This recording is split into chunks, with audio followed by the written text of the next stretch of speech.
Hey everybody, it's Pete. So today I wanted to talk about election judges, which a lot of people I think are familiar with the concept. They might not know all the details and exactly why they are so important to the election process. So to start off with, who are election judges? They are the folks that actually make election day run. They're the folks that in your polling place are there to help you make sure your vote gets counted.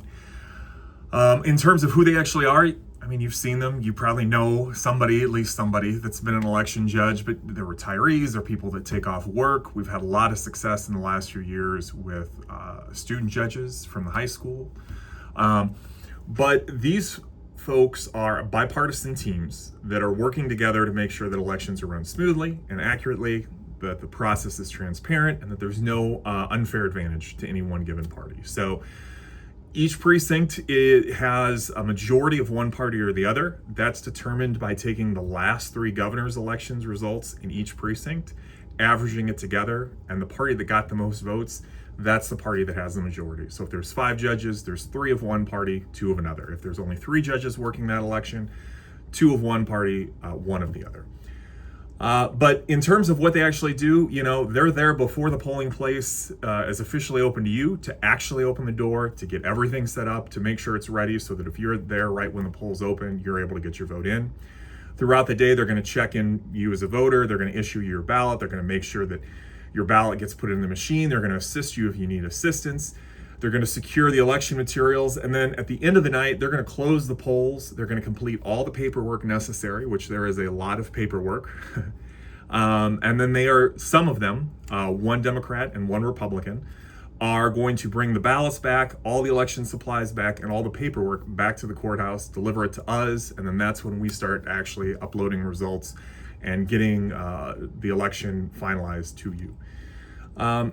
It's important to remember that this is a huge time commitment on that day for anyone who is an election judge. They do get paid, but they've got to be at their polling place by 5 a.m. so that everything can be set up and ready to go for when the polls open at 6. They're there throughout the day. They can't leave till the polls close at 7. Then they've got to do all the stuff to close down the polling place, do all those reports we talked about, count the ballots, get the results, get everything ready to go. So even if they're not coming back to Carlinville to the courthouse, they're there till 8. If they do come to the courthouse, they might not be getting back home till 9, 9:30, 10. So, it's an 18-hour commitment when you think about the time to get up, actually get there, do the work, and then get back home. But what I try to tell election judges every election when we do our training is elections literally could not happen without them. I think the work we do here in the election office is pretty important, but if no judges showed up to work at a polling place on election day, there would be no election. Not everyone can come to the voting center and vote here and get their vote in quickly. That just wouldn't happen. So without these judges, without the folks doing the work, we just wouldn't have an election. So they're a critical part. So the 2 final things I want to say for today is, number 1, when you're going to vote, or just the next time you happen to see somebody that you know is an election judge, thank them for doing it. It's a long day. Sometimes they've got people that aren't exactly thrilled with how election law works. And like I said, without them, without their service, there is no election. And then number 2, if you are interested in being an election judge, we are always looking for more judges. By state law, the parties are supposed to provide us a list of judges for each precinct that they would like to work. We do get some of that, but we're always looking for more judges.